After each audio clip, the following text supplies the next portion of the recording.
Thank you very much. So, I hope you all had a very pleasant Janmashtami and Prabhupada Appearance Day festival. So, I'm sure you must all be very inspired and enthusiastic after such a wonderful experience. So, we will continue our discussion. I'll do a quick recap of what we saw last time before we move forward. I think, okay, so I'll start with the recap. I'll just share the screen.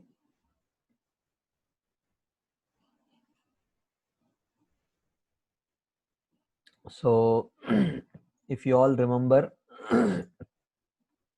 last time we started with discussing basically what this Manasiksha is.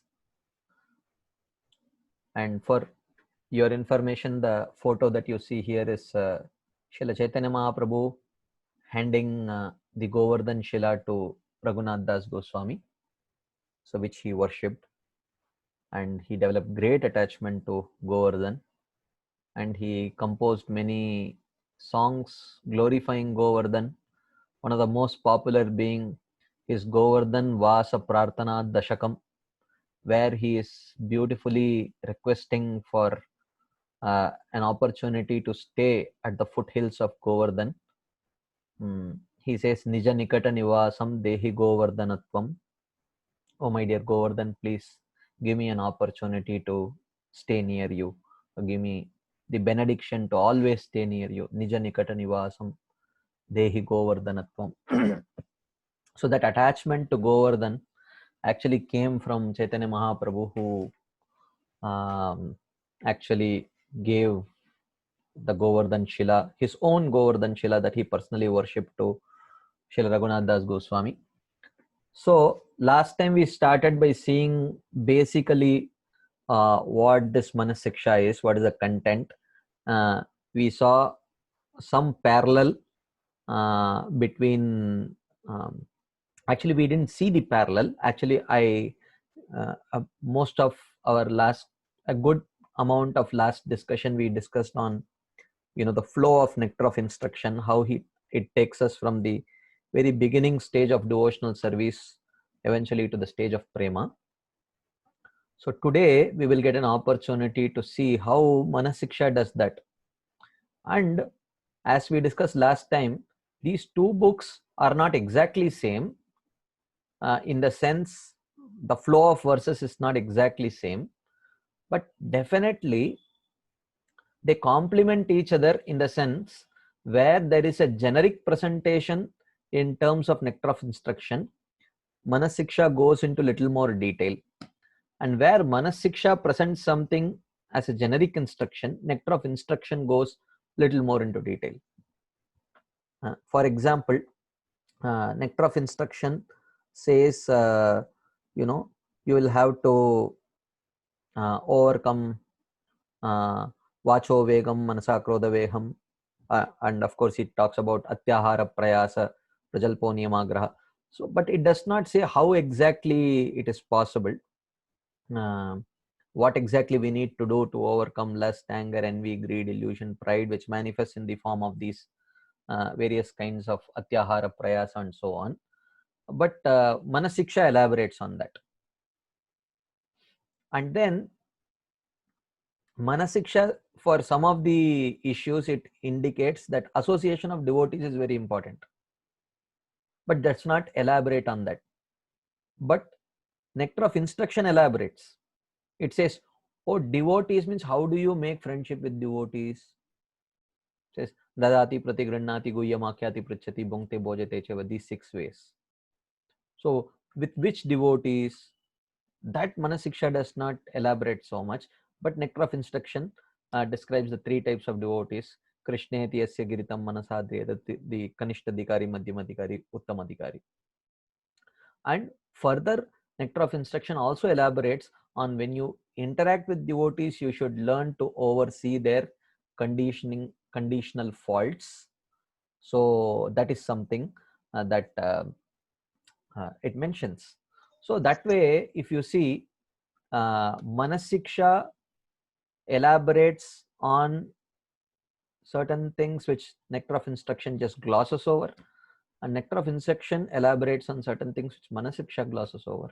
In that way, these two books together are an absolute necessity for practicing devotees uh, to to get valuable guidance as to how they can navigate their way from the beginning stages of Krishna consciousness to further and further, higher and higher up. And also it gives us very valuable instructions as to how to ensure that that journey is a very pleasant journey, and we have a fun time, an adventurous time, progressing in that path. So that was like that's like a very brief explanation of how they are complementary. And today, of course, we will see the very generic flow of Manasiksha. I will not go into great detail because we are actually going to go in very great detail discussing each one of these verses. So I don't want to, break the silent, what do you call, the kind of suspense. I don't want to reveal the suspense beforehand. So I will not go into great detail discussing the overview of Manasiksha. We will definitely do it towards the end of the course, which I cannot promise when it's going to be. I hope you all are here for long. As I mentioned in the beginning only, this is not going to be a short course. This is, even though you might think that, oh, it's just 12 verses. Yes, 12 verses, but each verse has great depth, and they have been elaborately commented upon by many acharyas. So we will try to, as much as possible, spend time at least with the early verses. And this might, my guess is it will easily take uh, probably a year to complete. Of course, meeting every Tuesday, which means about uh, close to a year if we want to do a good job. So, but those of you don't have to worry, because every Tuesday, even if you may not be able to take time out, uh, I'll be sharing the YouTube links with all of you. So at your leisure, you can always catch up your missed class during the week. So, okay. And before, yeah. So we discussed the introduction to Manasiksha by Srila Sachinandan Swami Maharaj, where Maharaj said that he was searching for, he was thinking how I can preach to the postmodern audience. Is there a book in our parampara which takes one from the basic materialistic platform to Krishna Prem, a paddhati, a gradual step-by-step manual which takes us from one stage to the next stage to the next stage to the next stage, like that? Is there a book like that? So when he was searching again and again, he was coming, um, he was coming, he came upon Manasiksha, but he could not believe that how could such a small book be a paddhati.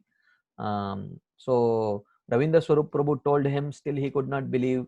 And later, Srimati Mataji, she sent him a statement from Bhaktivinoda Thakur's Manasiksha, where Bhaktivinoda Thakur's Jayavadharma, I'm sorry, where he mentions that Manasiksha is the paddhati for Gaudiya Vaishnavism, where it gives the step-by-step gradual elevation from the materialistic platform to the stage of Krishna Prema.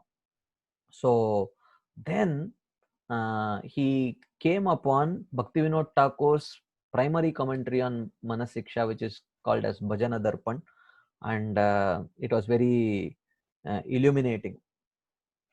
So, but one may say, but what is this Manasiksha? It sounds very esoteric. Am I qualified to study this book? Like recently, I was sharing this Manasiksha with some people, but they said, like, Prabhuji, actually, I know only the basic books. I have not even studied Bhagavatam. How can I hear from Manasiksha? So I said, look, If you have faith in the process of devotional service, that's the only qualification needed to practice Manasiksha, needed to hear Manasiksha. That's what here Srila Sachinandan Maharaj is also telling, that if you have developed faith, if you have awakened some faith in Krishna consciousness, then you are qualified to hear the secrets of this guidebook. This is not a very esoteric book by at all. I mean, if you think this is esoteric, then Nectar of Instruction is also equally esoteric. So, but Nectar of Instruction, Prabhupada included it as one of the books for Bhakti Shastri. Okay, so that is why I mentioned that Bhakti Shastri is a prerequisite for this course. But of course, I would like to clarify on that. I think some reasonably good number of people have joined already. So I would like to clarify. I did mention that Bhakti Shastri is a prerequisite to this course, because primarily we started this course only for the Radha Gopinath congregation. And Radha Gopinath congregation, because we do have many Bhakti Shastri courses parallelly running in Radha Gopinath temple. If someone has spent reasonably good number of years, they would have definitely had the opportunity to complete Bhakti Shastri. But I did mention to Rajvinod Shyam Prabhu that even if someone has not completed Bhakti Shastri, because many of the counselors, because they came very early in Krishna consciousness, at that time we did not have any Bhakti Shastri. So one had to eventually go to either Mayapur or Vrindavan to complete their Bhakti Shastri degree. So it was not possible for a householder to do that, take so many months off and do Bhakti Shastri. So many of them had not done. So we said, no problem. If they have a pretty good hold of the basic philosophy and they have been practicing for a few years, then they can attend. So, and also at other places, we do not know if the local temples have a Bhakti Shastri course or not. So therefore, I requested him, let's not insist on Bhakti Shastri itself, but if they are sincere devotees who have been practicing for a while, they can join. That's not a problem. And if they have a basically good hang of the basic philosophy of Krishna consciousness, they can join. That's not a problem. So that's a clarification I wanted to give. So so therefore the basic qualification for Manasiksha is, if you have developed faith, and if you naturally, one who has developed faith in bhakti, he would naturally ask, so how can I progress on this path?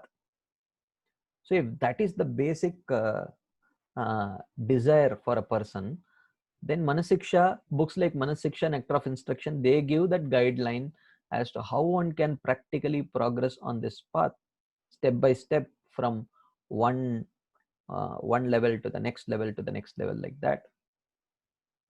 So then Maharaj shared his own story from his childhood, where he always had this great desire for knowing, how I can get my hands on something very valuable.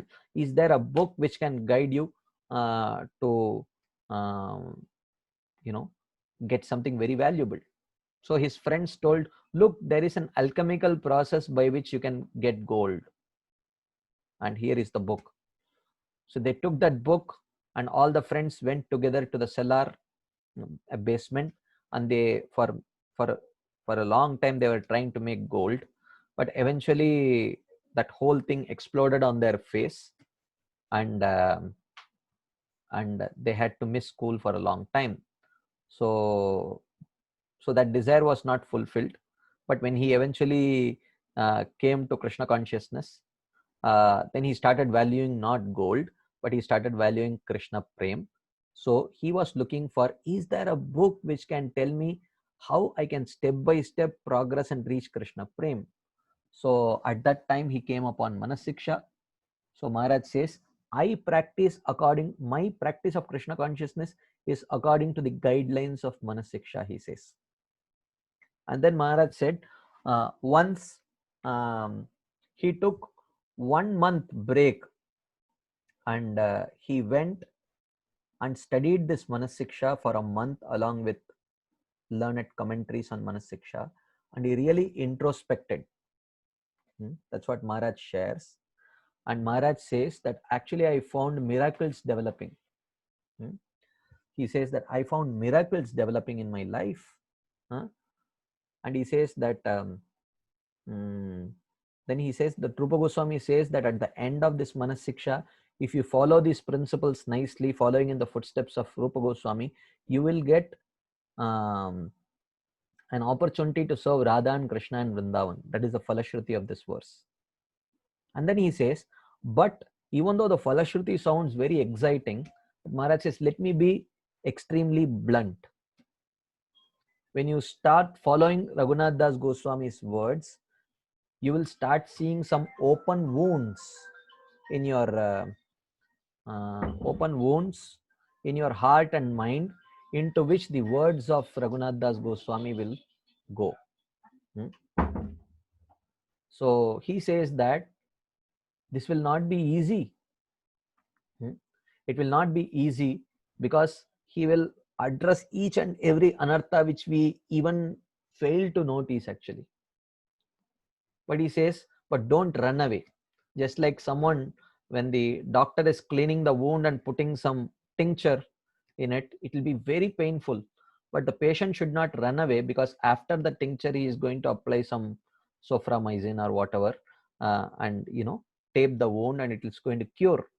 So he says that, but don't run away, because if you just tolerate and try to work on whatever solutions that Raghunath Das Goswami is going to give, at the end of this Manasiksha, he says you will have love of Godhead in your heart. You will have Krishna Prem in your heart. Like that. So, and then he explains that how one should gradually train our minds, and it is very difficult to train our mind. He quotes Arjuna, who said, oh, this mind is so stubborn, chanchalam himana Krishna pramati balavadridam tasyaham nigraham manye vayoriva sudushkaram. It is very difficult to curb this restless mind over, oh Krishna, he says. So Krishna says, yes, it is very difficult, I agree, I empathize with you, but abhyasena tu kaunteya vairagyena cha grihyate.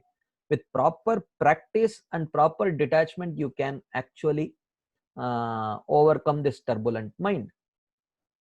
So he says that this Manasiksha is going to exactly give that.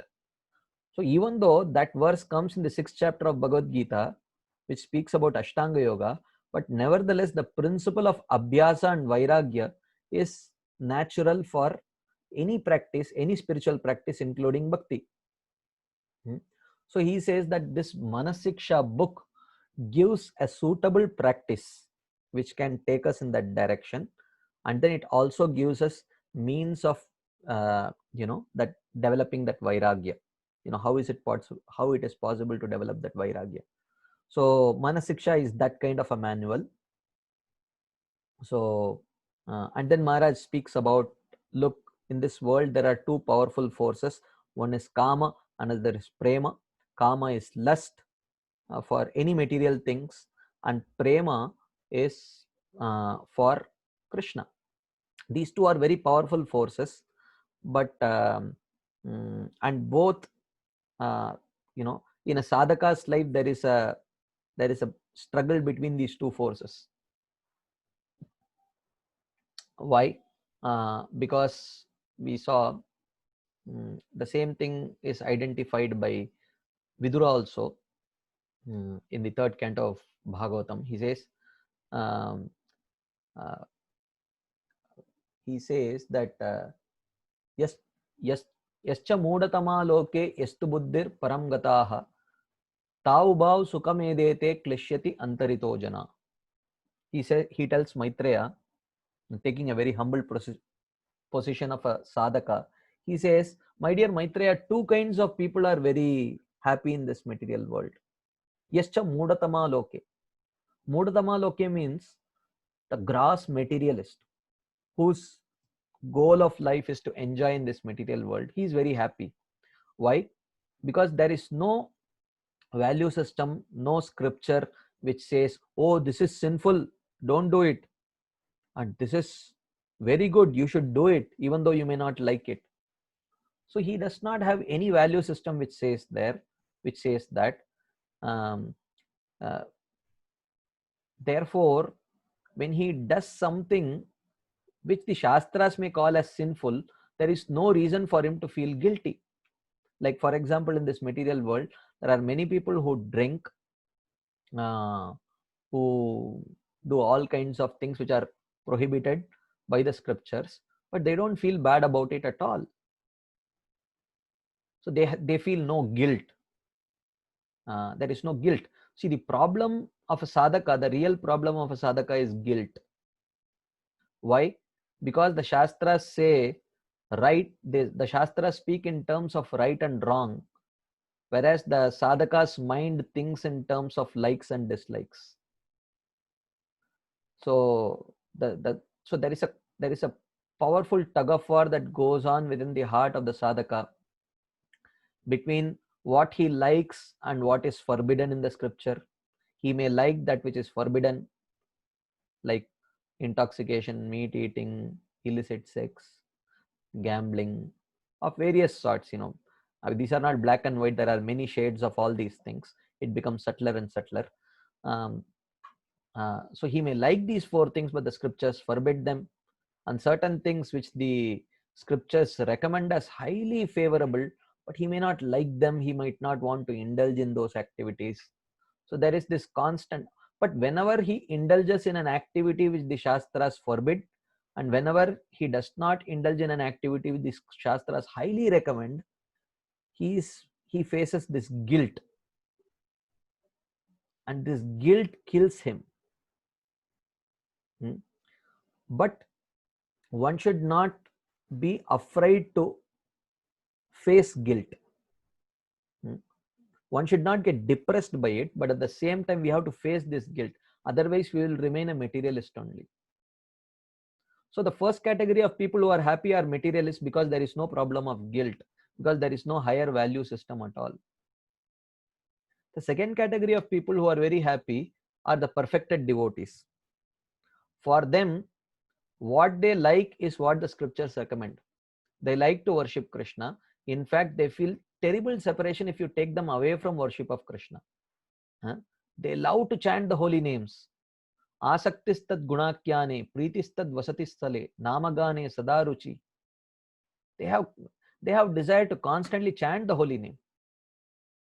Like when, like the gopis, when Krishna was instructing the gopis about the yogis trying to meditate on the Paramatma, the gopis said, "What are you talking about? The yogis are trying very hard to remember you through the yogic process, but still they are not able to be successful all the time." But you know what our problem is? Our problem is exactly opposite. We are trying to forget you. You don't know how hard we are trying to forget you. We are not able to get you out of our mind and hearts. That is our problem. So therefore, what they are getting attracted to is what the scriptures say, this is the highest perfection. So therefore, there is a very beautiful marriage of their likes and the Shastric recommendations. What the Shastras reject as illicit sex, intoxication, meat eating, gambling, and all the other kinds of lust, anger, envy, greed, illusion, and pride, perfected devotees don't have any of these things to feel guilty about. So the materialist is happy, the perfected pure devotee is happy, but the sadhaka's life is struggle. So how to very very nicely and very you can say very systematically or very tactfully navigate this stage, especially the stage of anartha nivritti, so that we can get away from this pull of kama and slowly try to enter into the zone of prema. For this purpose, books like Manasiksha, Nectar of Instruction are extremely vital books. That's what he is discussing here in this stage. So then he mentions that so therefore this book helps us in directing us how we can look upwards towards the scriptures and not be pulled down by our sinful impressions or materialistic impressions, for that matter, even though they may not be sinful, but nevertheless materialistic non-sinful but non-Krishna conscious impressions are also not very favorable for Krishna consciousness, like that.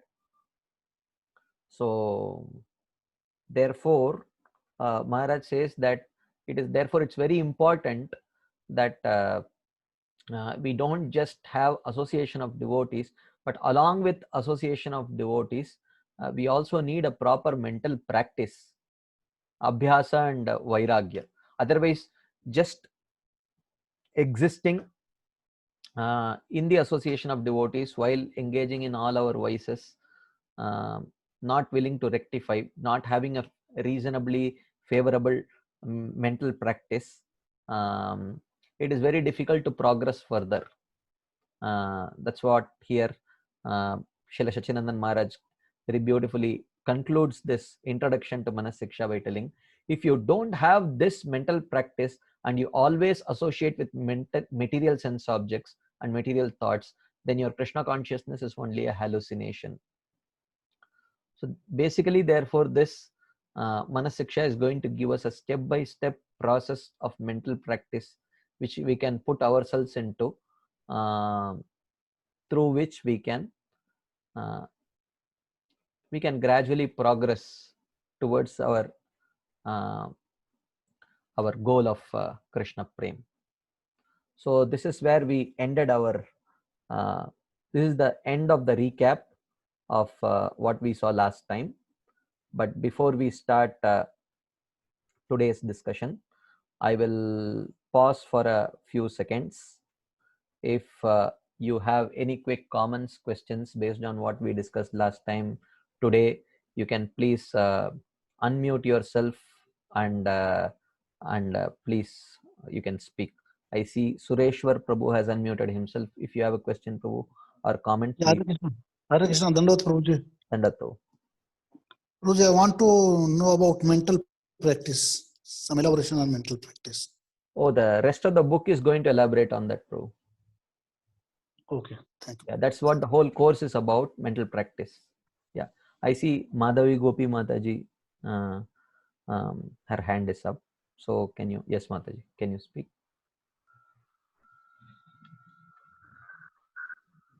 Yeah, go ahead Mataji, you can ask. We are not able to hear you. Okay, you can speak Mataji.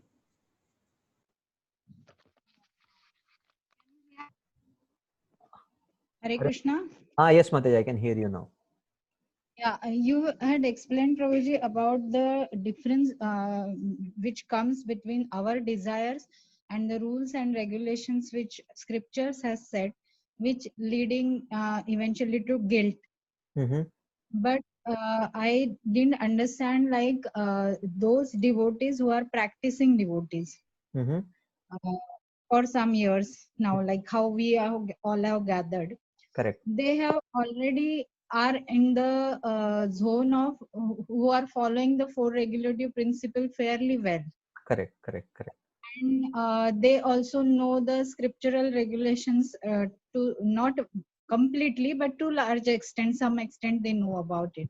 Correct. So in these cases, how we understand the guilt part, what you explained, because those people are not, we are not indulging in those four things which Prabhupada has given us that Correct. since long. Correct. So in them also, if guilt arises, it is due to what? Means, is there some subtle things how it acts? Yeah, I presented a very black and white picture. I just brought in the four regulative principles, but there are various levels of following the four regulative principles. I'm sure devotees who have practiced for a while, they know. You know, and or for that matter, even atyahara, prayasa, and those things, they don't, you know, fall in the category of gross breaking of the four regulative principles. But then there is too much um, uh, endeavor for non-Krishna conscious, uh, you know, improvement of one's life, even though it is not completely recommended in the scriptures.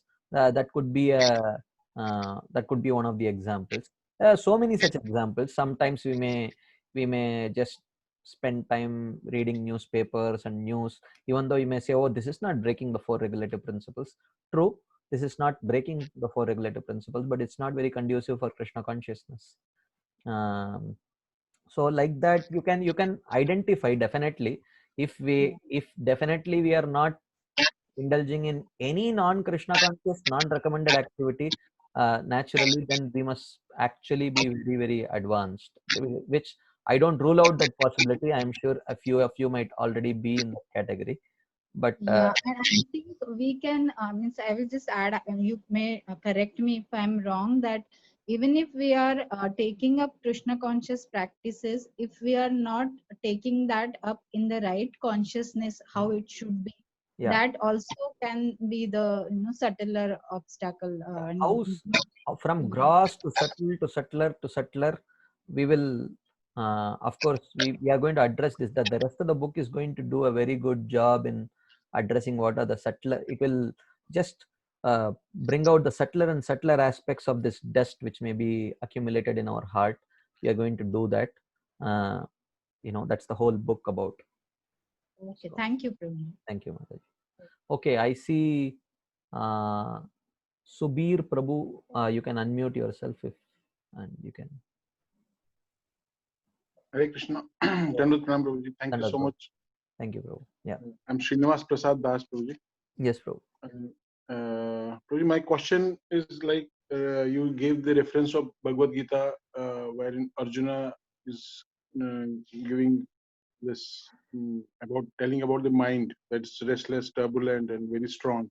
Yeah. And in the next verse, Lord Krishna explains and agrees to what Arjuna is saying. Correct. And then he says that you practice suitable practice and then detachment. Correct. My question is that is when one does suitable practice in Krishna consciousness, so the detachment comes of its own, or one has to do some endeavor for detachment. For me, I see like it's when one engages oneself in suitable practice, so detachment, one does not have to work for a detachment.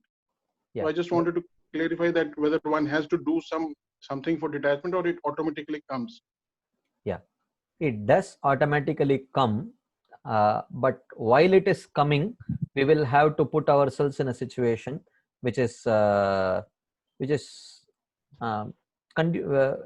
is not non-conducive for practice of Krishna consciousness. We can't put ourselves in a very unfavorable circumstance which may distract us from our Krishna consciousness.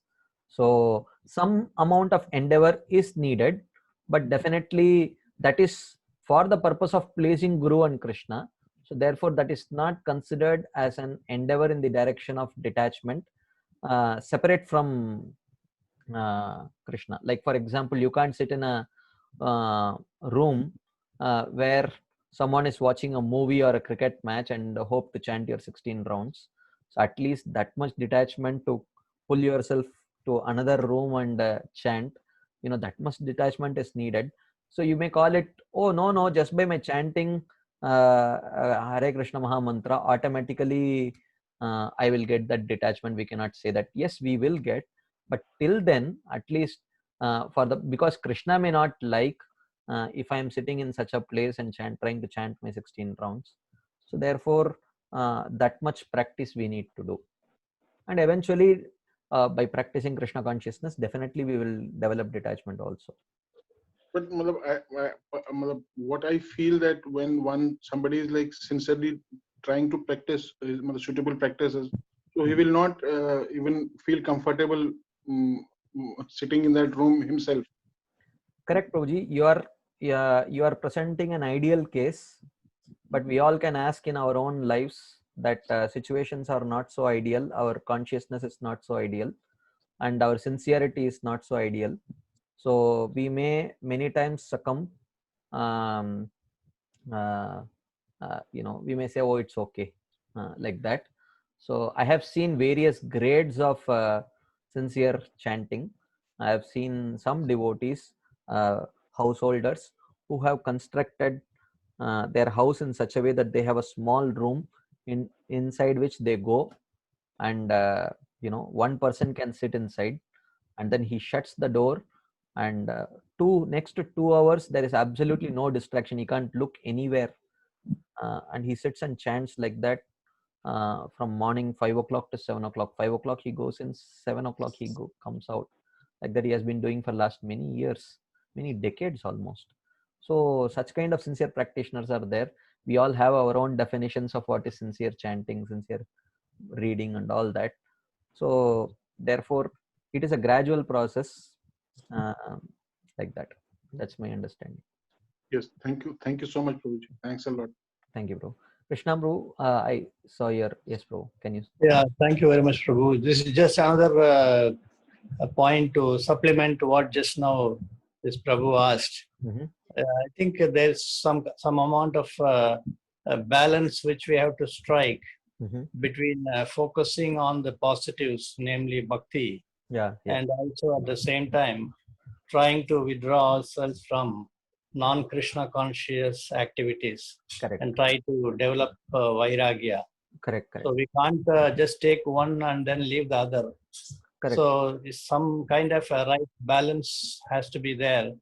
Yeah. So that of course the main focus should be on bhakti, on the positives.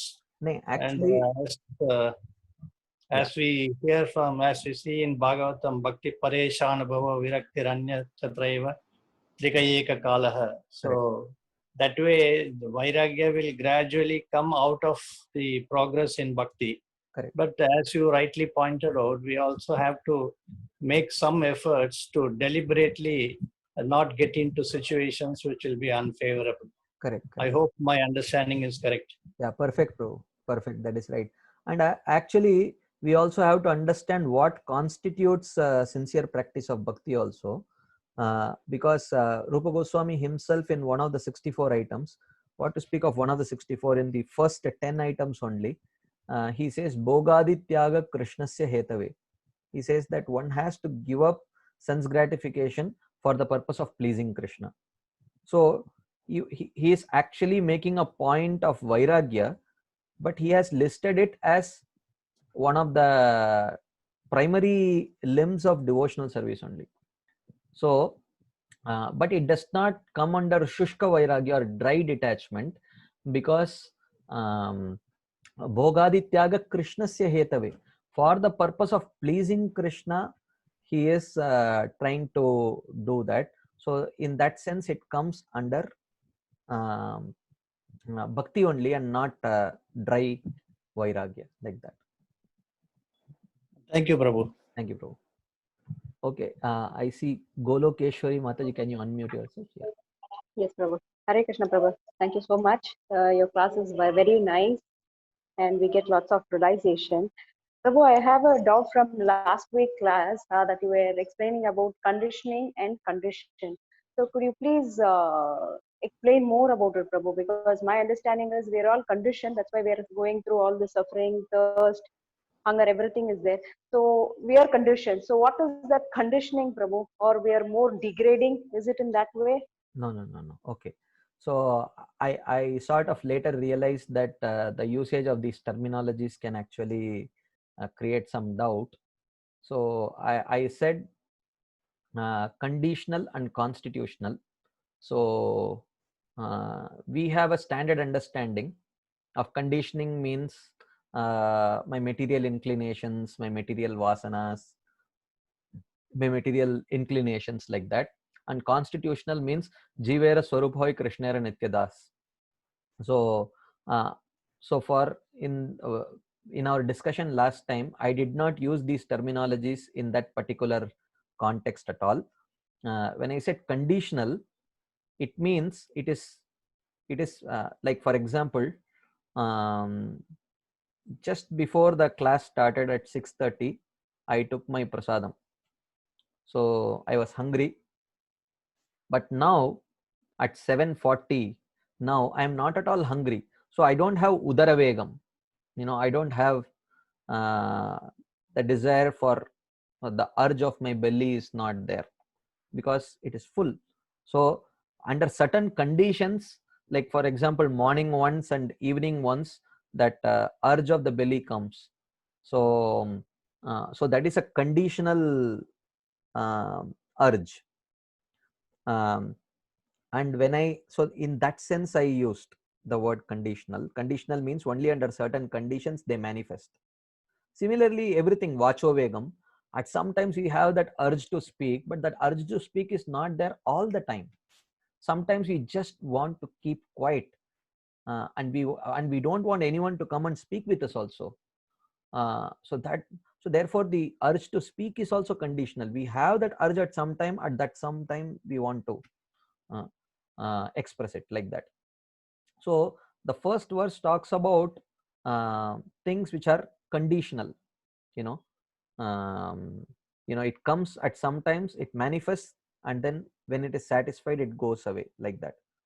But then the next verse, it talks about constitutional changes. So constitutional changes means habituating oneself to whenever the opportunity to eat is there, you don't overeat. So, or whenever the opportunity to accumulate is there, you don't over accumulate. So these are things which we can ourselves regulate, and these are not conditional, but these are constitutional. At every moment we can be conscious, oh, now I have an opportunity to eat, I should not be overeating. Now I have an opportunity to accumulate, I should not be over accumulating. So these are things, when I use the word constitutional, it means minute by minute practice. And when I use the word conditional, I used it in the sense of under some circumstances they manifest. When it is satisfied, you don't have that urge at all, like that. Is that okay, Mataji? Yes, thank you so much. I'll just yes, okay, I will not allow participants to unmute themselves. I will only unmute. So okay, I'm sorry. Okay, so I will see the hands. I see Premlila Mataji's hand up. So yes, Mataji, I will just unmute you. I have unmuted you, Mataji. Can you please speak?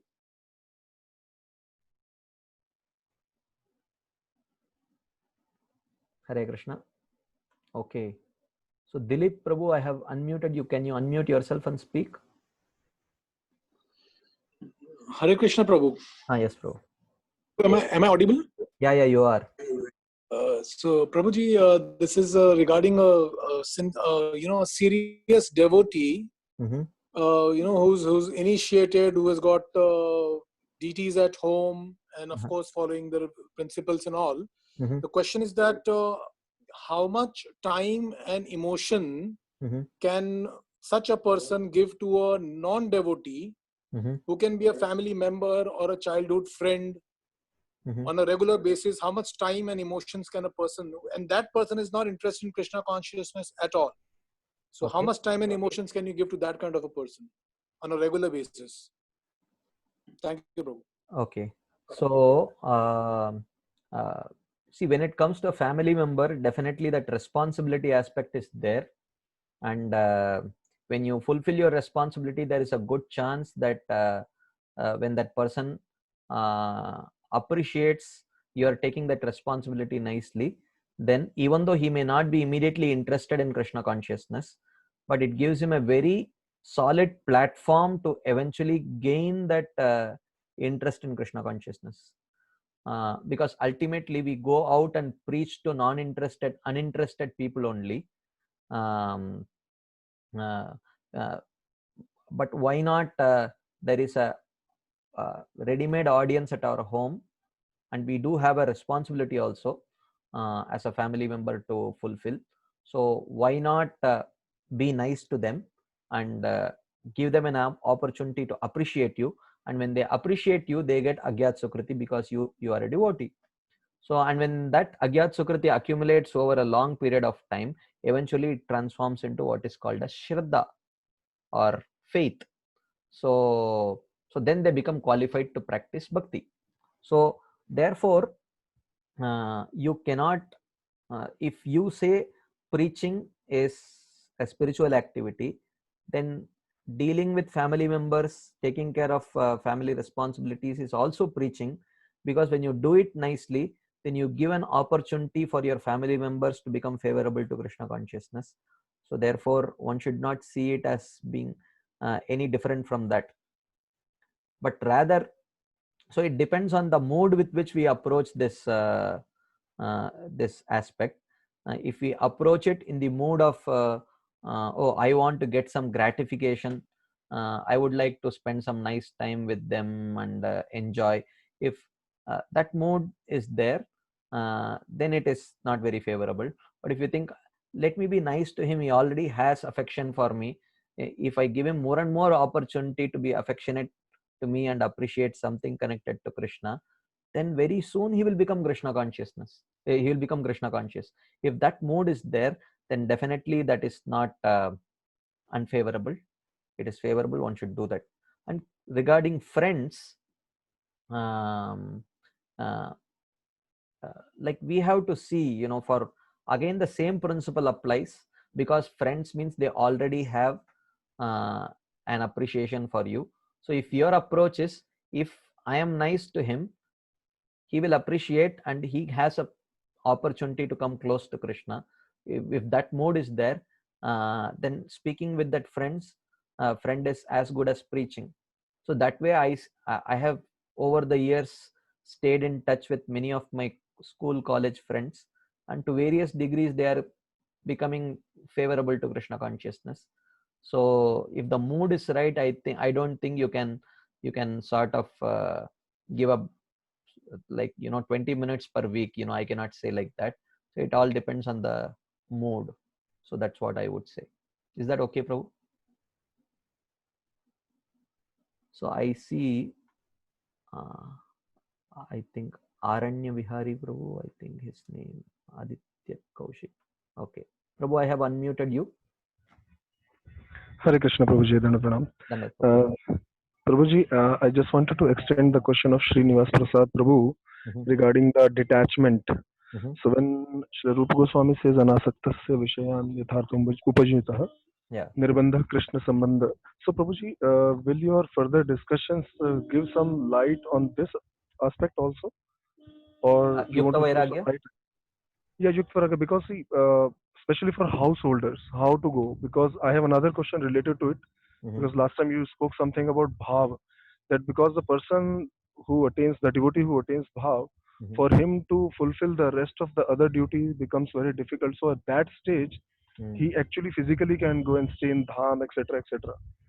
So is there a hope for a grihastha devotee? Because if grihastha attains bhav and if he is not able to fulfill his material duty, then how will he balance, and how to bring a conjunction between a yukta vairagya bhav stage? So will your further discussions will I mean connect all these dots, or? Yeah, definitely, because I don't want to discuss everything in the introduction only, then we will definitely not get off the introduction, but definitely we will discuss.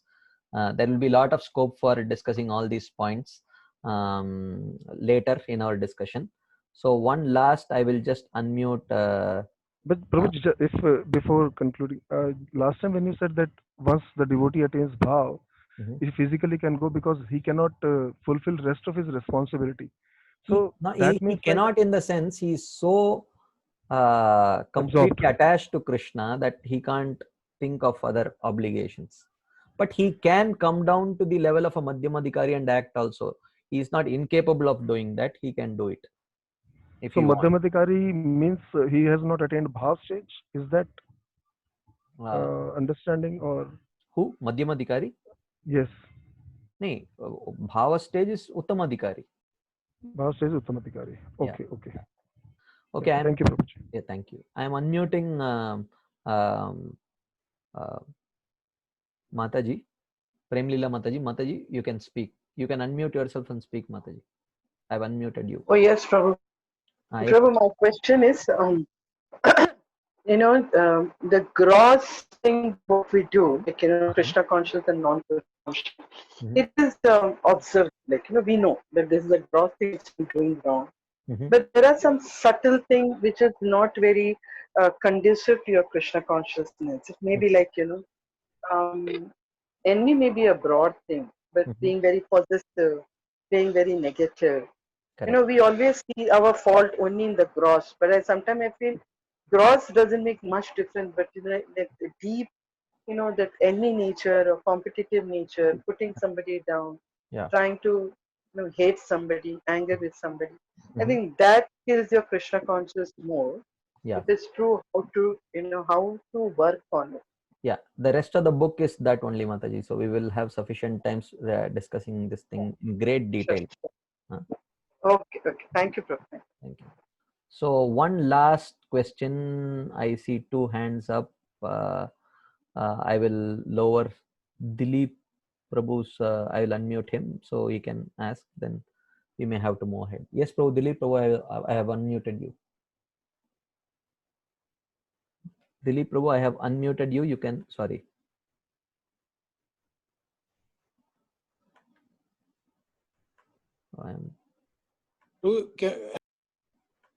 Yeah, please speak, Prabhu. I'm sorry. I have unmuted you, Prabhu. You can please speak, Dilip Prabhu.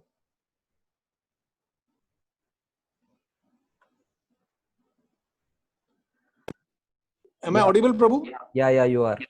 You can speak. Prabhuji, after you gave your wonderful reply, I'm sorry, but the application wasn't allowing me to unmute to say thank you to you.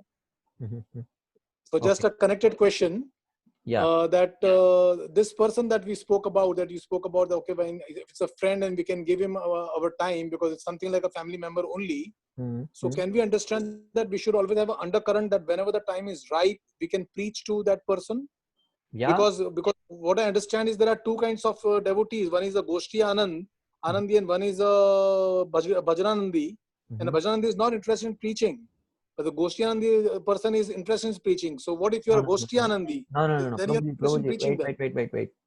So let's analyze your definitions, because your definition is not very complete.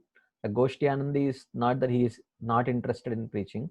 A Goshti Anandi, because of his elevated stature, preaches just by his mere presence. Darshane pavitra koro e tomara gun. So that is the so a person who has come to a very, very exalted stage. So we are not talking about a person who does not like preaching. So that is not a Goshti Anandi. That is not a Bhajananandi. A Bhajananandi is one who is so exalted, who has developed a personal communion with Krishna, and he is busy with that. So he may not go out and physically tell someone to chant and read and sing like that. But his mere presence has such a powerful purifying effect that even if he may not physically ask someone to chant or preach, just in his mere presence, people are inspired to become to develop a favorable attitude towards Krishna consciousness. So otherwise, if someone is not convinced that he should be preaching, he is not a Goshti Anandi. He is just that he is in the beginning stages of his practice of bhakti, and he should progress more. Thank you, Prabhu. Thank you so much. Thank Hare you. Krishna. So I think I see few hands up, but I'm sorry. I think we have to move on. So I will, after 15-20 minutes, I will again give an opportunity for devotees to ask questions, because if otherwise the whole class will go in question and answers only. So you can please keep your hands raised. Let me cover some more portion, and then we will again take up more questions. So please forgive me. Not that I don't want to take questions, but then the course also should progress further, because I see that there are 67 devotees. Generally, I'm used to about 10, 15, 20 devotees, and 67 is a big number. So kindly try to understand. So after 15-20 minutes, we will again open it up for questions. Okay, so now we will start the next session, which is, I'm sorry, we will try to see the overview of Manasiksha. So a very quick overview. As I mentioned, I cannot go into detail because I will be revealing a lot of things which we may discuss in future. So I will do a very quick overview. We will use Srila Shivaram Swami Maharaj's overview as the template. He has written an overview of Manasiksha. We will use that as the template and we will discuss. Okay. So overview of Manasiksha by Shivaram Swami Maharaj. So basically, Manasiksha starts with this question of what happens when a conditioned soul develops faith in Krishna consciousness. So one of the questions was about, one of the questions in the chat box was about Agyat Sukriti. So so we will try to discuss that. How does one develop that faith? So Srila Vishwanath Chakravarti Thakur, in one of his commentaries in the first canto, he discusses about various stages from Shraddha to Prem. Adau Shraddha tata sadhu sangha ata bhajana kriyo anartana vrittya syat, and so on. Those Shraddha to Prema in 9 stages is described in Bhakti Rasamrita Sindhu by Srila Rupa Goswami. But some of the acharyas elaborate, extend that stage still further. For example, Srila Vishwanath Chakravarti Thakur explains that there are 14 stages actually from. So he adds 2-3 more stages before Shraddha also. So he says that first comes Satam Kripa, when a devotee feels compassionately disposed towards towards a person. He feels, oh, how I wish if he would become Krishna conscious, it would be so nice, his life would be so much transformed. Like that he feels. And then he starts endeavoring in that direction. Okay, how can I attract him to Krishna consciousness? You all can think, some of you might already be preachers, some of you had the experience of being preached to, of being touched in a very powerful way, which attracted you to Krishna consciousness. So the first thing is, you think that, oh, it would be so nice if he becomes Krishna conscious. That is the compassion of the Vaishnava, Satam Kripa. And that manifests in the form of some endeavor to engage you in some service. Like he may engage you in, the most powerful way of engaging someone in service is to engage him in prasada seva. Give him some prasadam, be nice to him, give him some opportunity to do some simple services. Like that way he develops some appreciation either towards you as a person or towards that activity which is a Krishna conscious activity, like that. So after Satam Kripa comes Mahat Seva. So then that Mahat Seva, when you engage in some activity in Krishna consciousness, not knowing that it is a Krishna conscious activity, but just that, oh, it is so nice, these people are so nice, this person is so nice. So that appreciation generates what is called as Agyata Sukriti. Agyata Sukriti means devotional piety. So when that devotional piety accumulates over many lifetimes, then it matures into what is called as Shraddha, faith in the process of bhakti. So when one develops that faith, when one thinks, oh, I am a devotee now, I should progress in devotional service. So when one develops that faith, then what should he do when he has developed that faith? So that's what the first verse talks about. He says, if you have developed that faith, then you should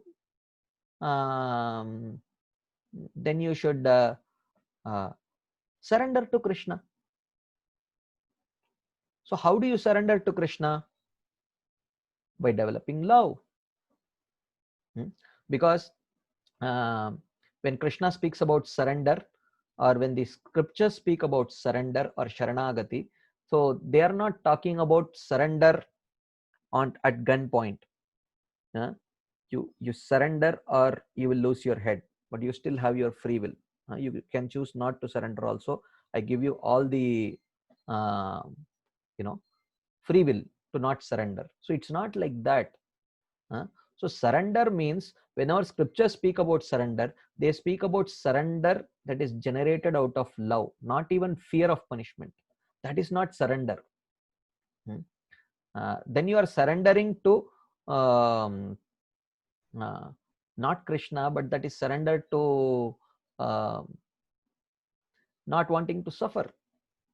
So when scriptures speak about surrender or Sharanagati, it is, you see the Sanskrit word for surrender, Sharana Agati. Sharanagati means willingly coming to take shelter of Krishna. That is Sharanagati. So when one develops that faith in Krishna consciousness, what is the first thing he does? He feels inspired to surrender. So why would one surrender? Only when one has love. So how to develop that love towards Krishna? The first verse says the easiest way to develop love towards Krishna is to develop love towards those objects which are connected to Krishna. So he talks about various things. He talks about Guru, he talks about Vrindavan, he talks about Vrajavasis, he talks about other Vaishnavas, the Brahmanas. These are all connected to Krishna. They are all very dear to Krishna. So when you become attached to them, then it is very easy for you to develop attachment to Krishna, love towards Krishna, which can inspire you to surrender to Krishna. Like that. So that is what the first verse talks about. And right from the beginning, so this is one big difference between Manasiksha and Nectar of Instruction. Nectar of Instruction gradually takes you, introduces you to Krishna only much later. In the first verse, there is no Krishna. Second verse, there is no Krishna. Third verse, fourth verse, fifth verse, sixth verse, there is no Krishna. In the seventh verse only, he introduces you to Krishna. Syat Krishna Nama Charitadi Sitapya Vidya Pittopatapta Rasanasya Rochikanu Kintwadarad Anudinam Kalusaiva Jushta Swadvi Kramad Bhavati Tadgada Mulahantri. In the first 6 verse, there is no mention of Krishna. In the 7th verse, he says, oh, you should chant, you should hear, you should remember Krishna. So in that 7th verse is an introduction to Krishna. And in the 8th verse only, there is introduction to Vrindavan Krishna. Tan nama rupa charitadi sukirtananu smrityor kramena rasana manasi niyojya tishtan vrajeta danuraga jananugami kalam nayet tadakilam iti upadesha saram. So in the practically in the 8th verse only he introduces Vrindavan, and then 9th, 10th, 11th verses he actually goes deeper and deeper into the forests of Vrindavan, then Govardhan, then Radhakund, like that. But Manasiksha, Raghunath Das Goswami does not wait till then. Right from the first verse on, he says, when I talk about bhakti, I am talking about bhakti towards Radha and Krishna and Vrindavan. So basically, in the beginning only, if he says, look, if you are looking at worshipping, if your aspiration is Vaikuntha, then I am not speaking this book for you. I am sorry. He says, this book is not for those who are aspiring for a relationship with any other personality other than Radha and Krishna and Vrindavan. So this he introduces in the beginning only. So therefore, in Manasiksha, there is no, Raghunath Das Goswami does not beat around the bush. He does not even use the word Krishna. He says, Vraje Radha Krishna. He says Radha Krishna and Vraje. He makes it double sure, triple sure that, you better know what I am talking about. Are you here for that purpose? Is your goal Vrindavan? Then this book is for you. Even otherwise, some of the earlier instructions in this book can be used. can be utilized by other Vaishnavas also.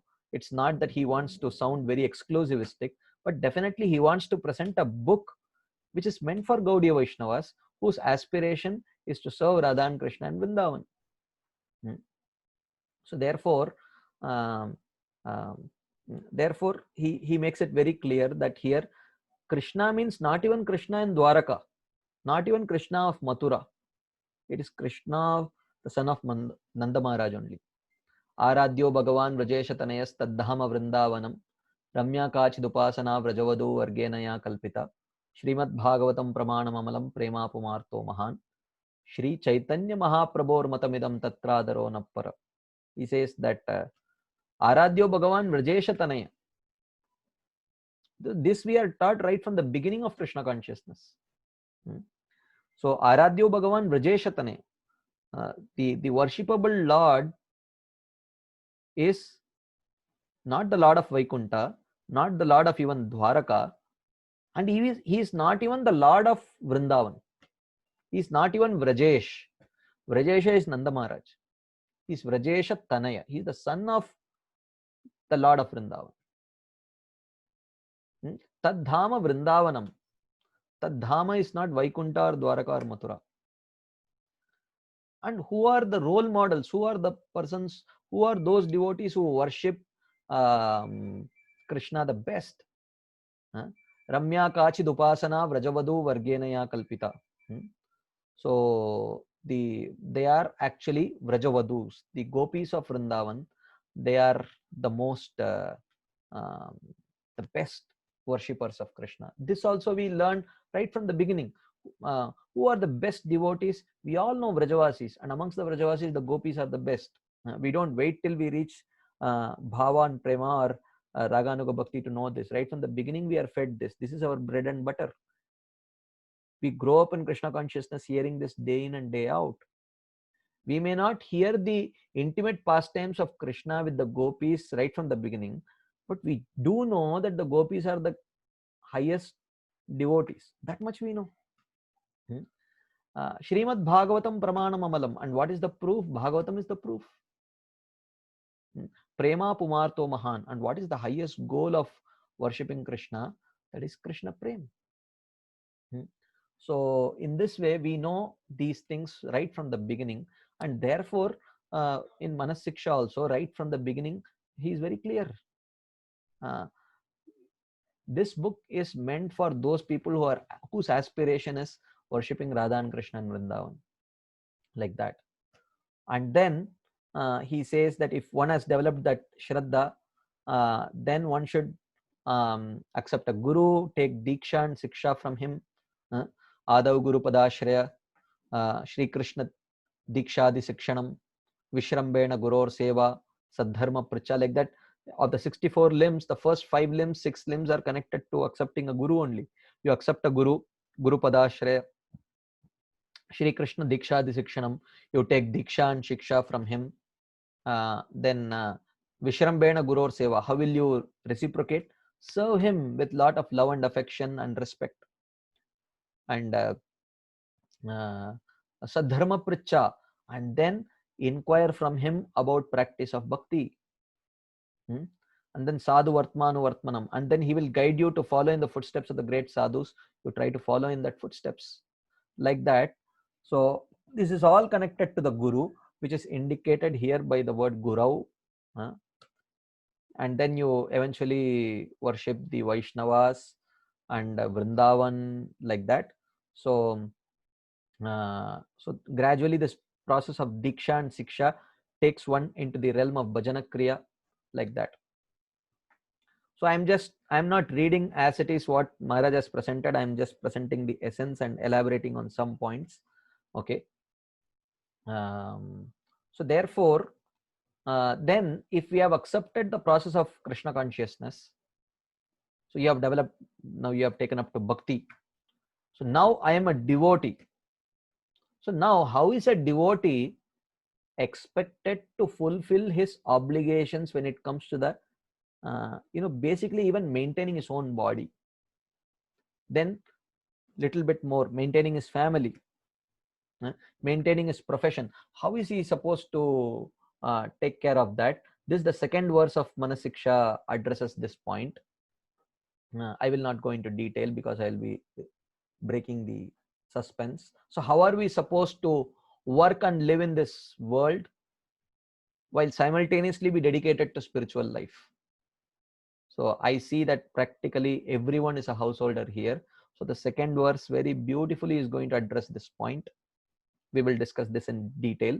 And then the second verse also addresses the point that if the goal of life is to worship Radha and Krishna in Vrindavan, then how does the worship of Chaitanya Mahaprabhu fit in this whole scheme? And how does the worship of Guru fit in this whole scheme? So what is the role of worship of Guru? What is the role of worship of Chaitanya Mahaprabhu? And how do they not contradict the goal of worshipping Radha and Krishna and Vrindavan? This also will be addressed by Srila Raghunath Das Goswami in the second verse of Manasiksha. Okay. And then the next question that comes is so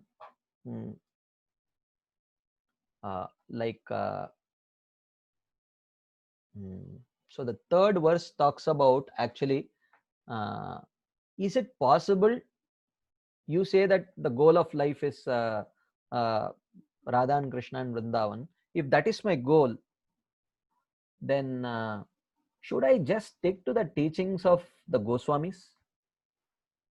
Should I just stick to this parampara? There are so many bona fide paramparas, right? Chaitanya Mahaprabhu actually took two principles each from each of the four Vaishnava Sampradayas.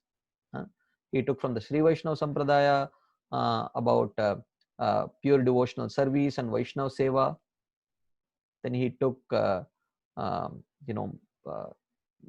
Mayavad Kandhan and deity worship standards from the Madhva Sampradaya. And then like that he took similarly he took some principles from the Rudra Sampradaya, Vishnu Swami. He took some principles from the Kumara Sampradaya, Vallabhacharya. So like that. So is it that if I want to achieve love of Radha and Krishna and Vrindavan, should I just stick to our own process? I can take little bit from here, little bit from here, little bit from here, right? So Raghunath Das Goswami says no. If your goal is clear, your path is one only, you will have to stick to the teachings of the six Goswamis. That is the only way. Swarupam Shri Rupam Saganamiha Tasyagrajamapi Sputam Premna Nityam Smaranama Tadatvam Shrunavana, he says. So the only way is if you accept the teachings of the six Goswamis, only then it is possible, otherwise it is not possible. Or it is extremely rare if you want to take that chance. It's a very rare thing. Like sometimes you see, if you purchase a pack of, say, you want to make some necklaces for Jagannath Ji or Gaur Nitai or Radha Krishna. So you go to market to purchase beads and you take a pack of yellow beads, and sometimes rarely you might find one pink or blue bead in that pack. But you can't hope that, okay, I will purchase a pack of yellow beads and then by chance I will get a green bead in that. That's wishful thinking, and that wish may get fulfilled sometimes, but it's definitely wishful thinking. You may not get it also. But if you purchase a pack of yellow beads, there is a good chance, there is 100% chance that most of the beads would be yellow only in that. So similarly, if you have come to the process of Krishna consciousness where your goal is clear, then the means of attaining that goal is also very clear. That's only one. So that's what, even though it might sound little tough, little sectarian, little narrow-minded, but that's what here Srila Raghunath Das Goswami says. I am sorry to sound very narrow-minded, but this is the only way. So he says. But one should not think that Raghunath Das Goswami is very narrow-minded. Of course, some of his activities may sound very narrow-minded. Like I will share one story. You all might know this story. Once we all know that Raghunath Das Goswami is the the personification of detachment in our sampradaya.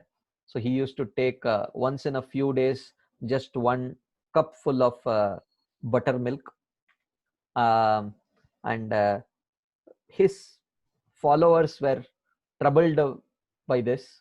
So they decided, okay, he will take only 1 cup of buttermilk. At least let's ensure that we will get a bigger cup for him, so that he can take little more buttermilk. So they tried to find out, where do we get such big cups? So they found out a place called Sakistali. So in Sakistali, there used to be bigger leaves and they used to make bigger cups. But this Sakistali happened to be, so one day they brought buttermilk and they gave it to Raghunath Das Goswami, made from this, in this cup made in Sakistali. So Raghunath Das Goswami said, hey, how come today the cup is very big? So the followers said, oh, we found this bigger sized cups in Sakistali, so we purchased some for you. He said, Sakistali? So Sakistali happens to be the village of Chandravali. So Raghunath Das Goswami said, he threw that cup and he was so disgusted. He said, how could you serve me buttermilk in a cup that is made in Sakistali? I will never look at your face like that. But we know that, like what? Chandravali is a gopi. She is a Vrajavasi. Ramya Kachid Upasana Vrajavadu Vargenaya Kalpita. She very much falls within that category. But for someone on that level, it is very, he has developed a very particular relationship, and for him, at that level, it is not considered as an offense. He is a participant in that Leela. We cannot judge him on our level. If we get some buttermilk made from a cup from Sakistali, we should not only drink it, but we should preserve that cup in remembrance of Chandravali. We cannot, if we throw that cup along with the buttermilk, then it would be a severe offense actually. So when devotees progress more and more, they might seem very narrow-minded, but actually, interestingly, if you see, Raghunath Das Goswami, when he was staying in Vrindavan, one of his closest friends was the son of Vallabhacharya, who belonged to a totally different sampradaya. So this is unity in diversity. So he was very chaste to his own attraction, but when it comes to general dealings, he was actually very open to have a very nice relationship with someone from another sampradaya. So like that.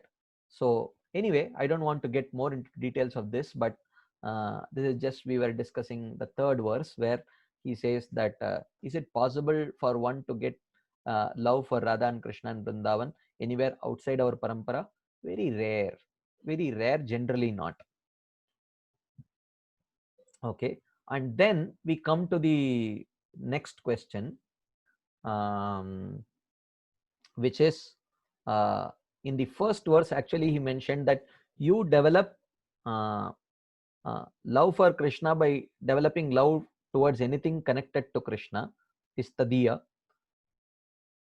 And what are the obstacles to developing that love? He says damba.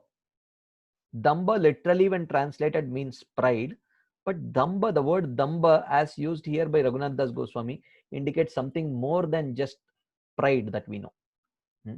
There are many manifestations of that damba, from gross to subtle. So these various manifestations of damba, which act as obstacles in our progress in devotional service, is described in 4, 5, 6, 7 in 4 verses. So he starts by discussing first as prajalpa. So these are the grossest. So prajalpa, discussing about liberation and things like that, and he says, okay, what is the means of overcoming that? I will not tell the answer, we will see it. And then he says, okay, if you have overcome this, then you must be troubled by the highway robbers of lust, anger, envy, greed, illusion, and pride. The 6 problems you must be troubled by. So how are you going to deal with this when they trouble you in your spiritual life? So he gives a solution for that. Then we overcome those 6. He says, look, you might have more or less overcome these 6 problems, but have you overcome the problem of kutinati, or you can say like cheating propensity? Like when we are with everyone, then we are very good, but when we are alone, our lower nature keeps pushing us. Arey, look, no one is watching, man, no one knows, it's okay, like that. So this cheating propensity, even though on the gross level we may be all right, so that have you overcome that cheating propensity? So this he says, how are you going to overcome this? And he gives a solution. Then he says, look, you have overcome the problem of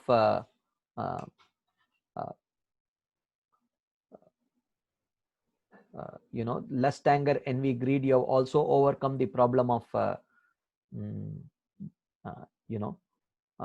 prajalpa and all these things. You may even have overcome the subtler problem of cheating when others are not watching you.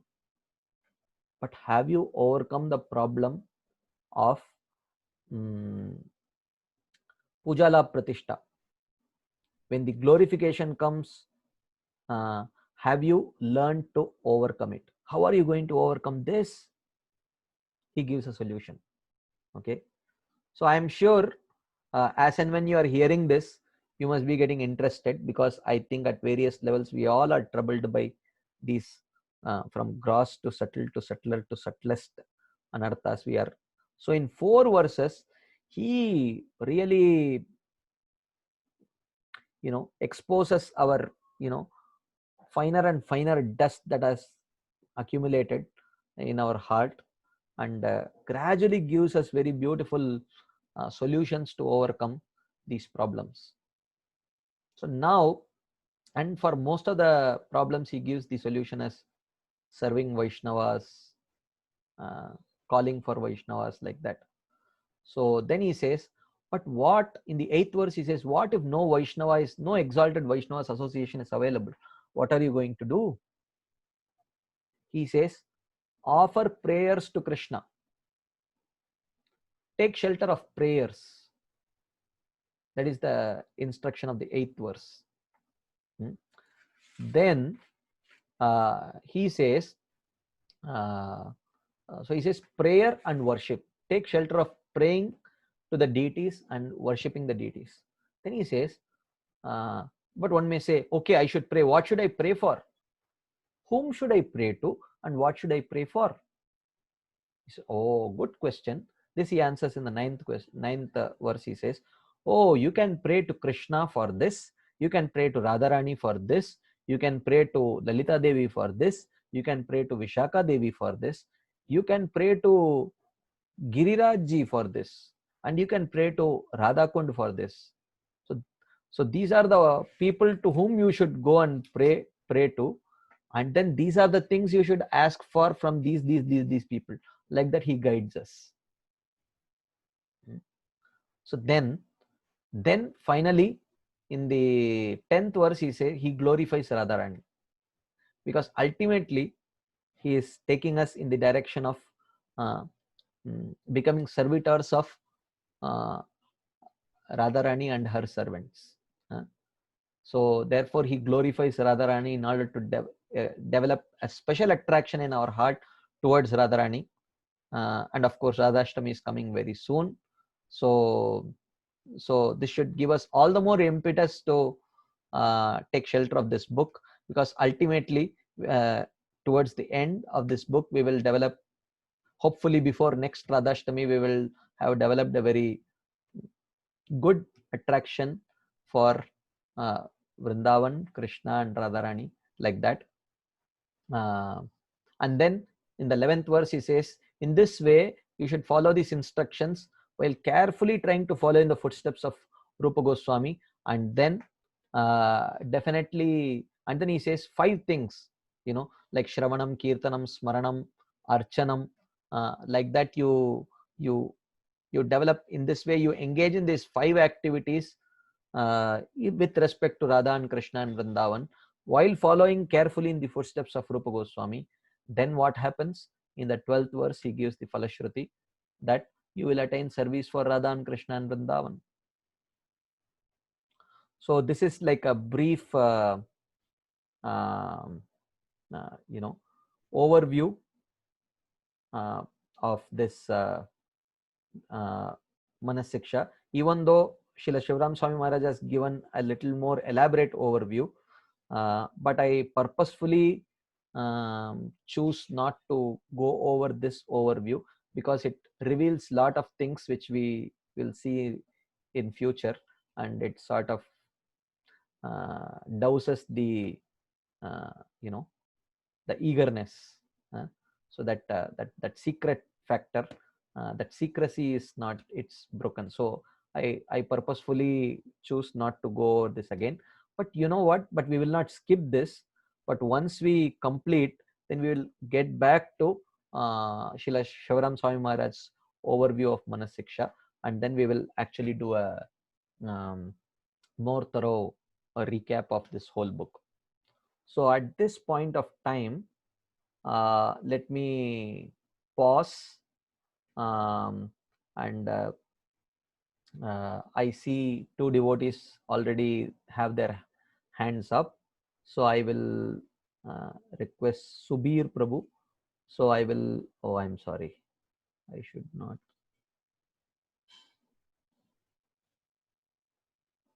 Subir Prabhu, okay. Okay, I am unmuting you, Subir Prabhu. You can please speak. Hare Krishna. Thank you, Prabhuji. Yes, Prabhu. Thank you. Yes. Prabhuji, in respect to my earlier question, I had a little doubt before going forward. So I thought I should not keep myself in doubt. So I should clear, because you are so generous. So in the purport of 6.35 in Bhagavad Gita, Srila Prabhupada mentions that this is practical because by hearing about Krishna, one becomes automatically attached to Supreme Spirit. Correct. So that was my question. So I just wanted to clarify that here Prabhupada is mentioning that it is one. Correct, Prabhuji. I agree with your point. It is true that by hearing about Krishna, but definitely while trying to hear about Krishna, we do get attracted to various small things which may not be favorable for Krishna consciousness. So Rupa Goswami says, Bhogadi Tyaga Krishnasya Hetave.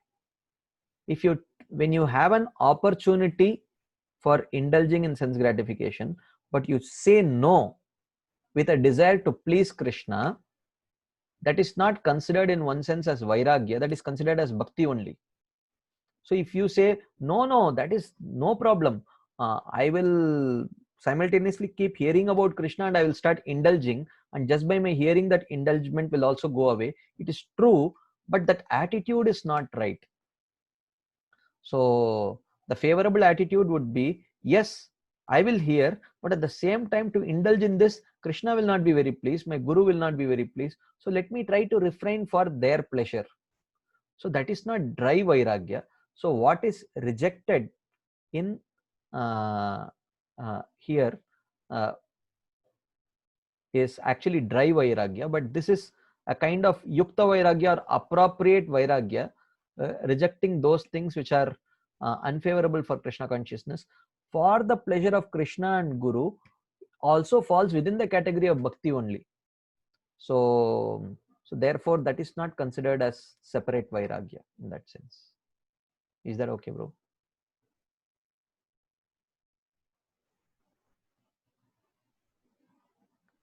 Okay, so I will now unmute Dilip Prabhu.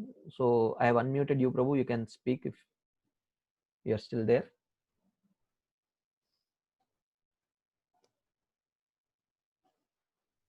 Dilip Prabhu, yeah.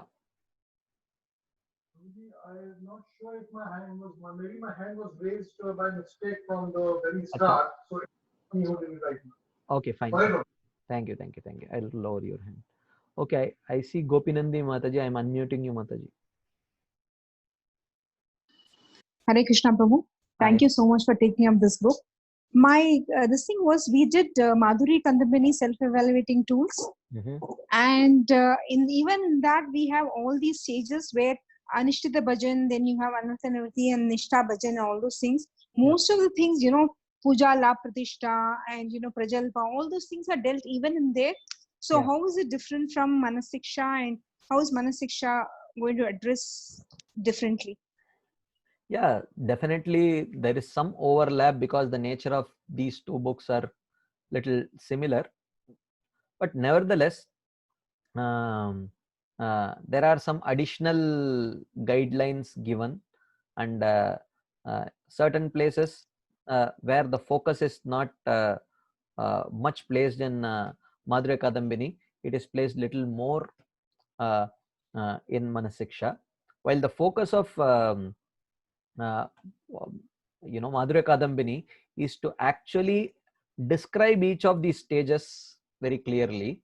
The focus is not so much on instructing the sadhaka as to what he should do, even though those instructions are also there, but the focus is not that.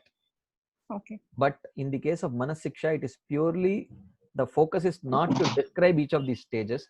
The focus is actually instruction. How to overcome them. Yeah. Okay. So this again starts from the Anishtita Bhajan itself, you would say then. Yeah, more or less you can say. Okay. Yeah. Thank you, Prabhu. Yeah, thank you. Okay, I am seeing Rangaraj Prabhu. I am unmuting you, Prabhu. Hare Krishna Puji Pranam. Yes. Puji, I was hearing, I had a doubt from many days, like I was also going through very Sarna Bhakti course by you. So there was one point that one should be chased towards one own sampradaya. Correct. So Prabhuji, but in our ISKCON also we heard many things about Ramanujacharya, various other acharyas. Yeah. We also quote various poems, I think from many players from Sri Sampradaya. So Correct. what does it actually mean to be chaste? So it's very confusing. So should we read? Should we also glorify? Should we read their prayers, their style of worship? Should we see? So what I am little unsure that is it a chaste or chaste? Yeah, I understand. Yeah. So it's a good question. So we do have we spoke about chastity to our own parampara, but we do have Mukundamala Stotra.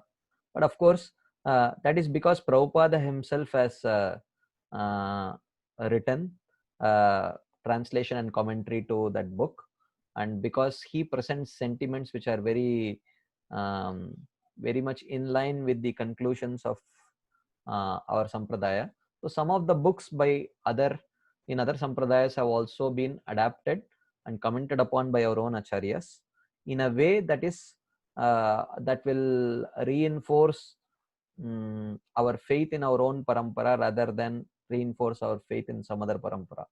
So if we read their writings through the commentaries of our own acharyas, then it is very favorable. But actually, if you see in Sri Vaishnava Sampradaya, there are multiple commentaries on Mukundamala Stotra and the other books written by their parampara acharyas. But if we try, they are all bona fide. They are all very, very nourishing books. But it may not nourish our mood. It may not nourish our aspiration. So yes, we do read Mukundamala Stotra, but as commented by our acharyas, so that will nourish our own this thing. Not that we should not at all study anything that comes in the other sampradaya. It's not like that, but just that we should be careful that if it nourishes our aspiration, then we can take. That's why always we do it under guidance. We take guidance from other devotees. senior devotees, and accept those books which actually nourish that particular mode. Is that okay, bro? Yes, Prabhu. Okay, thank you. Okay, I see Govind Ghosh, Prabhu. I am unmuting you, bro. Hare Krishna, Dandavat Prabhu. Dandavat, bro. Yes. So, like you said that Radha Krishna Prem will be like it can be got from only from the path which we are following in the path of 6 Goswamis. Before you continue this question, I will just clarify on that statement. So when I said the kind of love for Radha and Krishna that Chaitanya Mahaprabhu came to give,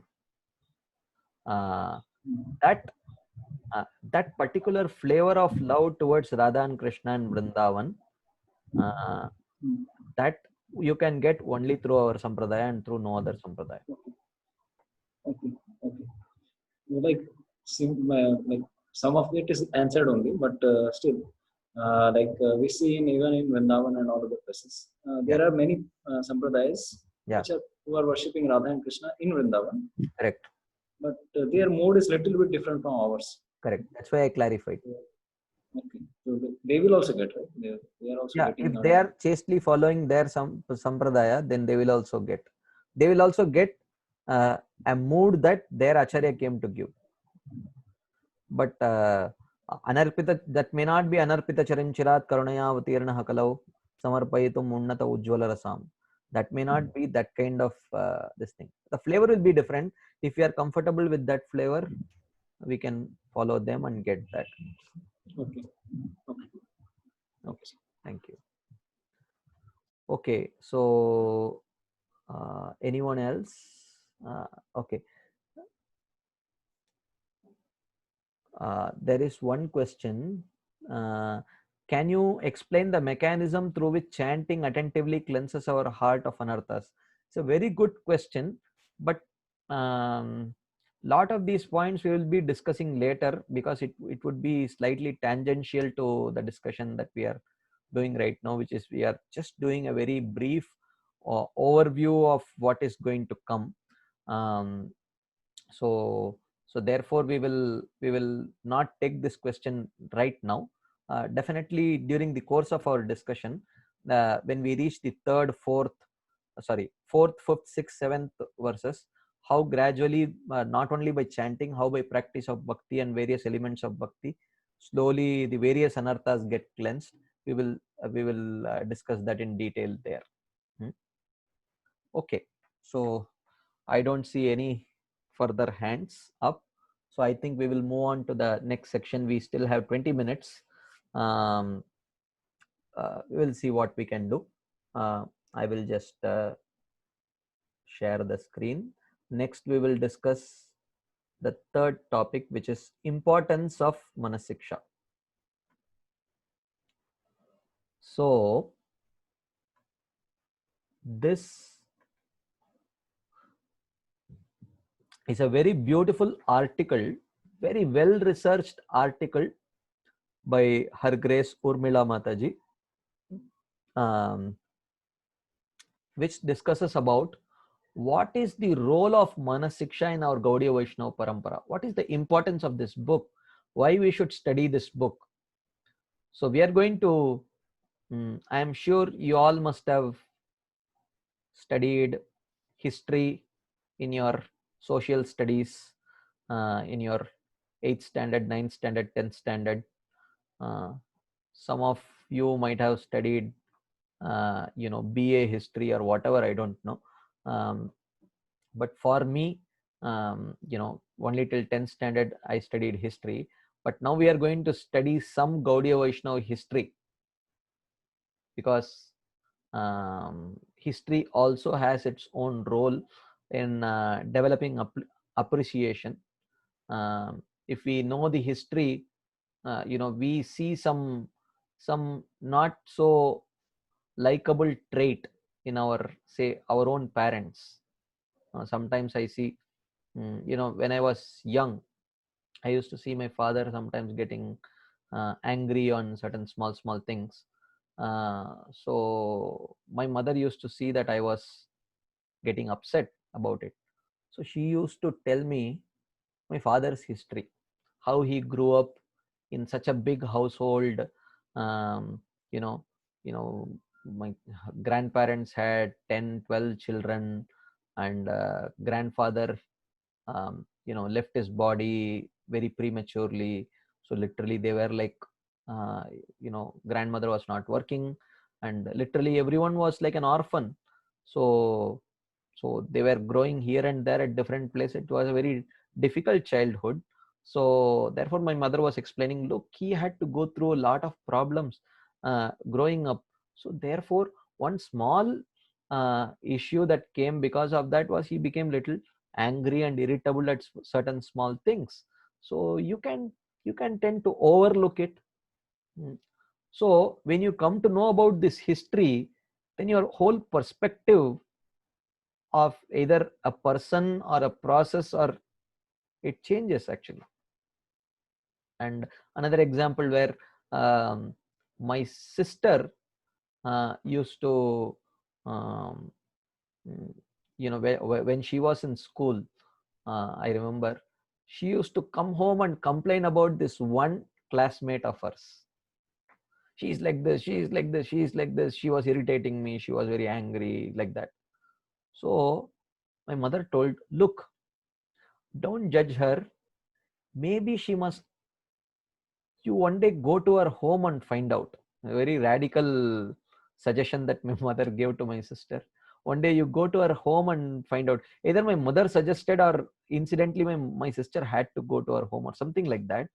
So she realized there must be something that must be troubling her. That's why she is behaving like that. You try to understand that. My mother was trying to emphasize that point. And when my sister happened to visit that girl's house, she realized that she had lost her father very early in her life, and her mother had to struggle a lot raising her up. So therefore growing up from a very young age with a single parent, it had its own challenges, and that made her into a very irritable person, very unpleasant person. And eventually that when my sister saw that, she was so touched by the whole thing, that girl became her best friend actually, eventually, subsequently. So therefore history, of course I was very bad at it, and I didn't have a good history teacher. He was a very, I had very bad history with my history teacher, so I never liked that subject. But the way in which Urmila Mataji has presented the history of our Gaudiya Vaishnavism, only a small aspect of that history, but a very significant aspect, then it helped me develop a very amazing appreciation for this book, Manasiksha. So therefore you might be wondering, come on, what's wrong with you? What are we going to do with this history? Just let's get into the subject matter of Manasiksha. We are interested in dealing with our anarthas.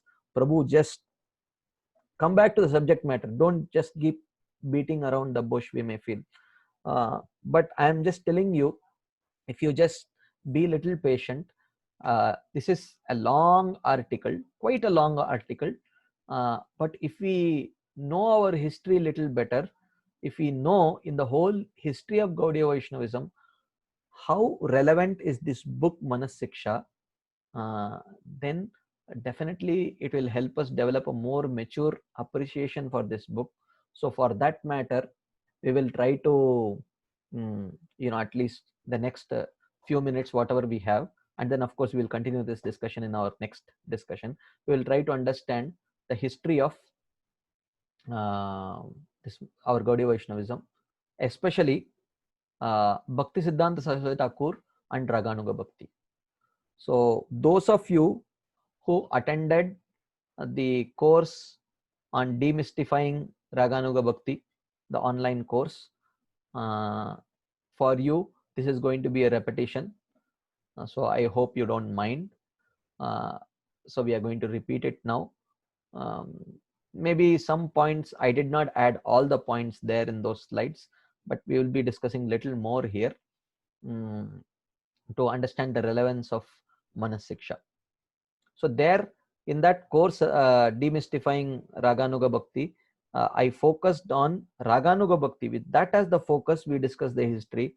So now the focus of our discussion is going to be Manasiksha and not Raganuga Bhakti. And in discussing Manasiksha, we will also be discussing about Raganuga Bhakti, trying to understand a little bit about that. Okay. So that we understand what is the role of this book in our parampara. Okay. So now, if you see the purpose of descent of Krishna and Chaitanya Mahaprabhu, Chaitanya Charitamrita says, Vrajera Nirmala Raga Shuni Bhaktagan Raga Marge Bhaje Yena Chadi Dharma Karma. So Chaitanya Charitamrita says that Krishna was thinking, look, actually the purpose of descent of Krishna and the purpose of descent of Chaitanya Mahaprabhu more or less same from one point of view. At least the external reason is the same. So Krishna descended from Goloka Vrindavan along with all his associates to attract all the at least the residents of this material world towards those pastimes. For that purpose he came. So Vrajera Nirmala Raga Shuni Bhaktagan, by hearing about the spotless love of the Vrajavasis towards Krishna, the residents of this material world may develop an aspiration to love Krishna in the same way. So therefore Krishna descended, and Chaitanya Mahaprabhu also descended for the very same reason. Premarasa Niryasa Karite Aswadan Raga Marga Bhakti Loke Karite Pracharan. It is mentioned about Chaitanya Mahaprabhu's descent. Premarasa Niryasa Karite Aswadan. He wanted to experience that love which the Vrajavasis experience in relationship with Krishna. And Raga Marga Bhakti Loke Karite Pracharan. And he wanted to spread and preach this path of Raga Bhakti which is practiced by the Vrajavasis. So the actual preaching was not done by Krishna, but to preach, the content was generated by Krishna when he descended with the associates of Goloka Vrindavan and performed that Krida. And Chaitanya Mahaprabhu took that Krida. So now the content is generated. He took that content and preached it through his associates. So the purpose of Chaitanya Mahaprabhu's descent and the purpose of Krishna's descent is the same, to attract people towards the love that the Vrajavasis had towards Krishna. So therefore he says that many realized souls such as Raghunath Das Goswami and King Kulashekar have recommended with great emphasis that one develop the spontaneous love of God, even at the risk of transgressing all the traditional codes of morality and religiosity. So King Kulashekar also mentions in one of his prayers, Mukundamala Stotra, he says, Tejantu bandava sarve nindantu guravo jana tatapi paramanando govindo mama jivanam. He says, what can I do? Tejantu bandava sarve. Let all my relatives and friends reject me, thinking that I have gone mad. He's a lunatic person. Nindantu guravo jana. And let my superiors criticize me of just wasting my life. Tatapi paramanando govindo mama jivanam. What can I do? I have fallen madly in love with Krishna. He is my life and soul now. I can't think of doing anything else. Like that. So therefore the same thing Raghunath Das Goswami also says in the second verse of Manasiksha. Nadharmam nadharmam shrutigana niruktam kilakuru vraje radha krishna prachura paricharyami hatanu. So he says that ultimately our goal of life is to develop that impetus of performing every activity being driven by love for Krishna. So there is no question of dharma and adharma. That is a secondary consideration. But the primary consideration is, does it please Krishna and does it please Guru, or would it displease Guru and Krishna? That is the consideration, like that he says. So the purpose of descent of Chaitanya Mahaprabhu and Krishna is to help devotees develop that kind of love of Vrajavasis, where every single Vrajavasi was acting with in the mood that with the inspiration, not whether this is dharma or adharma. So their inspiration was, does it please Krishna? Would it please Krishna? Like the gopis were willing to go to hell by giving their own food dust to Krishna. You all know this story. Krishna had a headache. He didn't have, actually he made up this whole story. And Narada Muni wanted to know who are the best, who is the best devotee. And he said, okay, Narada Muni, I'll give you a